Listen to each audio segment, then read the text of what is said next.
আজকে আমরা স্ক্রিনে যে ছবিটি দেখতে পাচ্ছি, প্রথমে যে ছবিটি রয়েছে ছবিটি হচ্ছে এটি, এবং হচ্ছে পরবর্তীতে এডিট করে আমরা তৈরি করেছিলাম এরকম। তো আমরা খুব সহজেই ছবিকে এডিটিং করে একরকম থেকে আরও এক রকমে নিয়ে আসতে পারি এবং হচ্ছে অন্য রূপে রূপান্তরিত করতে পারি। তো লো কোয়ালিটির ছবি থাকলে সেটাকেও আপনারা ঠিক এডিট করে হাই কোয়ালিটিতে রূপান্তরিত করতে পারবেন। এখানে যে কালো ছবিটি রয়েছে সেটাকে আমরা ব্রাইটনেস বাড়িয়েছি, পরবর্তীতে এই ছবিটাতে যেরকম দেখতে পাচ্ছেন। তো চলুন আমরা এই পুরো প্রসেসটি করে নেব ফটোশপে, এবং খুব সহজেই করে নেওয়া যাবে। তার জন্য প্রথমে আমি এই ছবিটিকে কেটে দিচ্ছি এবং হচ্ছে আমি এই ছবিটিকে একটু জুম করে নেব। তো এই প্রসেসটি করার জন্য প্রথমের দিকে আমরা একটি নতুন লেয়ার ক্রিয়েট করে নেব। নতুন লেয়ার আমরা এখানে ক্লিক করছি, নতুন লেয়ার একটি তৈরি হয়েছে, এবং হচ্ছে ব্রাশ টুল সিলেক্ট করব। এখান থেকে ব্রাশ টুল সিলেক্ট করছি, এবং হচ্ছে ব্রাশ টুল সিলেক্ট করার পর আমাদেরকে ফরগ্রাউন্ড কালার এবং হচ্ছে ব্যাকগ্রাউন্ড কালার আমরা চেঞ্জ করব। ব্যাকগ্রাউন্ড কালারে থাকবে ব্ল্যাক এবং ফরগ্রাউন্ড কালার আমরা এখান থেকে করে নিচ্ছি হোয়াইট। আমরা ফরগ্রাউন্ড কালার করে নেব হোয়াইট, এবং ব্যাকগ্রাউন্ড কালার আমরা এখান থেকে রাখবো ব্ল্যাক।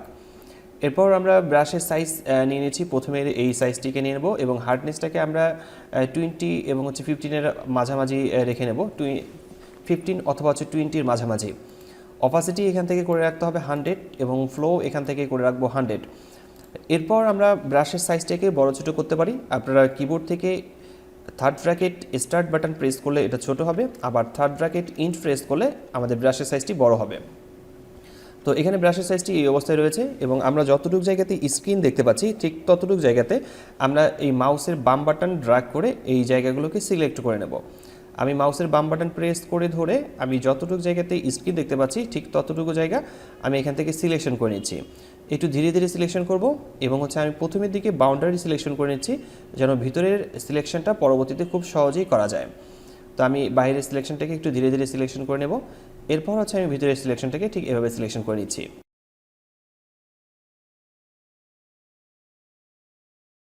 সম্পূর্ণ স্ক্রিনটা ভালোভাবে সিলেকশন হয়ে যাওয়ার পর আমরা যে লেয়ারটি তৈরি করেছিলাম সেখানে কিন্তু সিলেকশন থাকতে হবে। আমরা খেয়াল রাখবো, আমাদেরকে খেয়াল রাখতে হবে সেই লেয়ারটি সিলেকশন আছে কিনা, এবং সিলেকশন না থাকলে সেখানে ক্লিক করে সিলেকশন রাখতে হবে।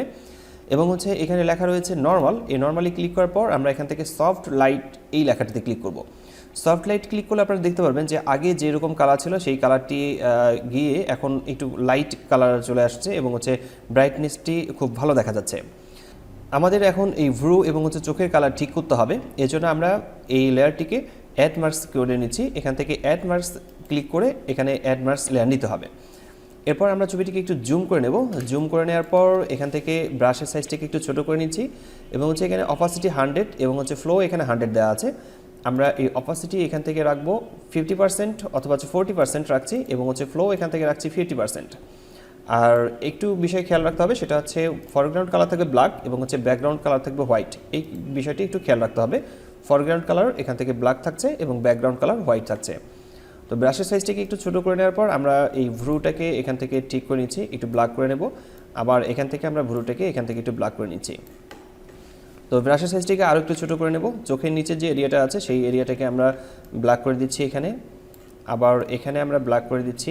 আমাদের যেখানে ব্ল্যাক দরকার সেটা আমরা ড্র্যাগ করে মাউসের বাম বাটন ড্র্যাগ করে আমরা সেটাকে ব্ল্যাক করতে পারি, যেমন এই জায়গাটাতে আমরা ব্ল্যাক করে নিলাম।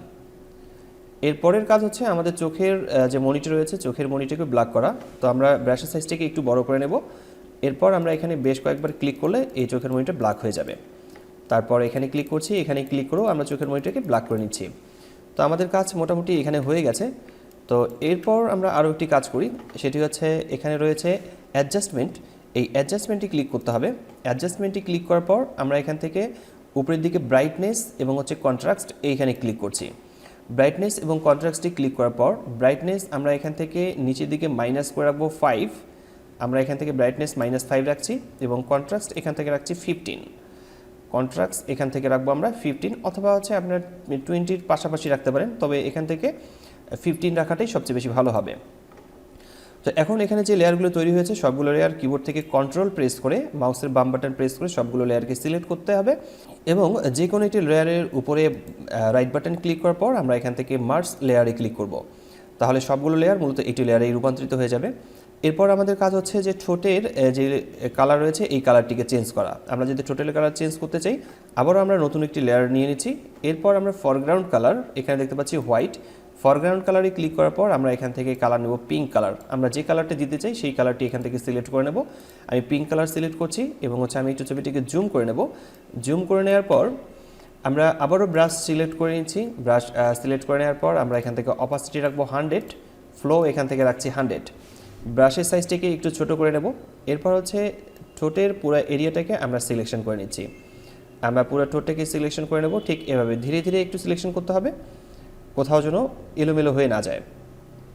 আমরা একটু ধীরে ধীরে সিলেকশন করে নিচ্ছি। এরপর হচ্ছে ভিতরের এরিয়াটাকে আমরা সিলেকশন করে নেব ঠিক এভাবে। তো সিলেকশন হয়ে গেছে। সিলেকশন হয়ে যাওয়ার পর এরপর আমরা উপরের দিকে নর্মাল যে লেখাটা দেখতে পাচ্ছি, এই নর্মাল লেখাতে ক্লিক করার পর আমরা এখানে দুইটি কাজ করতে পারি। সেটি হচ্ছে মাল্টিপ্লাই লেখাতে ক্লিক করতে পারি অথবা হচ্ছে সফট লাইট। আপনি দুইটাই কালারে ব্যবহার করে দেখতে পারেন। যেমন মাল্টিপ্লাই লেখাতে ক্লিক করলে এই কালারটি মূলত ডিপ থাকবে। আপনি যদি ডিপ পছন্দ করে থাকেন, যে আপনার এই ছবির কালারটি ডিপ থাকবে, সেক্ষেত্রে আপনি ডিপ রাখতে পারেন।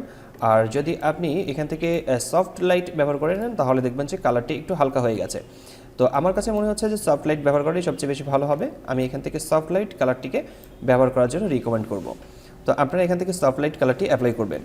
তো মোটামুটি ছবির কাজ শেষ হয়ে গেছে। আর কোথাও যদি আপনার কাছে একটু এলোমেলো মনে হয় সেটাকে আপনি পরবর্তীতে অ্যাডজাস্টমেন্ট করে নিতে পারবেন। এই জায়গাগুলো তো মূলত হাইলাইট হয়ে রয়েছে, এই জায়গাগুলোকে ঠিক করতে গেলে আপনারা মূলত ব্রাশ টুল ব্যবহার করে এগুলোকে ঠিক করতে পারবেন খুব সহজেই। তো মোটামুটি ছবি আমরা রিটাচিং করেছি এবং হচ্ছে আমরা দেখতে পাচ্ছি যে আগের চেয়ে ছবিটি মোটামুটি অনেক সুন্দর হয়েছে।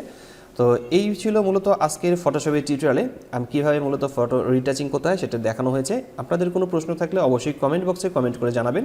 আর আপনারা যদি আমার চ্যানেলটি আজকে প্রথম দেখে থাকেন তাহলে অবশ্যই সাবস্ক্রাইব করে পাশে থাকা বেল আইকনটিতে ক্লিক করে রাখবেন পরবর্তী ভিডিওর নোটিফিকেশন পাওয়ার জন্য।